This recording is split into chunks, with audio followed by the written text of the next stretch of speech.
And ஃபைனலாக பார்க்க போகிறது நம்ம கமலஹாசன் நடித்து அவரே டைரக்ட் பண்ண மருதநாயகம். இது ஒரு வரலாற்று ஸ்கிரிப்டட் படம், நம்ம எல்லாத்துக்குமே தெரியும். இந்த படத்தை ட்ராப் அவுட் பண்ணதுக்கான ஒரு முக்கிய காரணம் பட்ஜெட் இல்லாததுனால. படத்தோட நிறைய சீக்வன்ஸ்க்கு பீரங்கி தோட்டா நிறைய சீன்ஸ் தேவைப்பட்டதுனால இந்த படத்தை பாதியிலே ட்ராப் அவுட் பண்ணிட்டாங்க.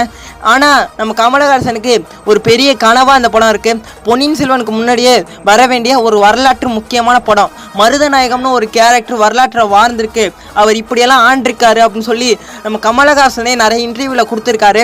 அதனால தான் இவரோட கதையை நான் பண்ணணும்னு ஆசைப்பட்றேன்னு சொல்லியும் நிறைய இடத்துல சொல்லியிருக்காரு. இந்த மருதநாயகம் படம் மட்டும் வந்திருந்ததுன்னு வச்சுங்களேன், எல்லா படத்தையும் தூக்கி சாப்பிட்டு போயிருக்கோம். அந்த அளவுக்கு தரமான ஸ்கிரிப்டட் படம் இந்த மருதநாயகம். இந்த மருதநாயகத்தை படத்தோட ஒரு இன்னொரு ப்ளஸ் பாயிண்ட் என்னென்னா, நம்ம கமலஹாசன் டைரக்ட் பண்ணுறது.